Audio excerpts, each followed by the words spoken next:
শিয়ালদা স্টেশনে রেলের প্রিমিসেসের মধ্য থেকে কলকাতা পুলিশ, যার নাম মমতা পুলিশ, যেটা করছে শিক্ষকদের সঙ্গে, আমরা সেটা দেখে নিজেদের ঠিক রাখতে পারি।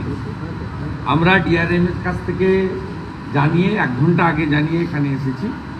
তাতে আমরা এখানে পরিষ্কার জানতে চেয়েছি 1 নম্বর, যে কলকাতা পুলিশ থেকে রেলকে কমিউনিকেট করা হয়েছিল কিনা। উনি এখানকার যিনি দায়িত্বে আছেন আরপিএফ মিস্টার রেনকে সিংকে ডেকেছিলেন, তিনি বলেছেন নো কমিউনিকেশন। তারপরে উনি জানতে চাইলেন জিআরপি লোকেরা অ্যাকশনে ছিল না কলকাতা পুলিশ ছিল। আরপিএফ আধিকারিক আমাদের সামনে বলেছেন যে no GRPF, all Kolkata police.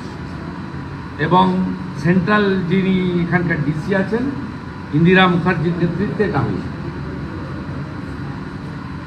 খুব ক্লিয়ার যে উনি পরিষ্কারভাবে ডিআরএম বলেছেন যে আমার রেলের প্রিমিসেস অর্থাৎ সেন্ট্রাল গভর্নমেন্টের প্রিমিসেসের মধ্যে কলকাতা পুলিশ এক ঢুকতে পারে না। দ্বিতীয় হচ্ছে জিআরপিকে যদি কোনো অ্যাকশান নিতে হয় আরপিএফকে কমিউনিকেশন করে নিতে হবে। তিনি কাগজপত্র সার্চিং করে দেখে নিয়েছেন, নো কমিউনিকেশন।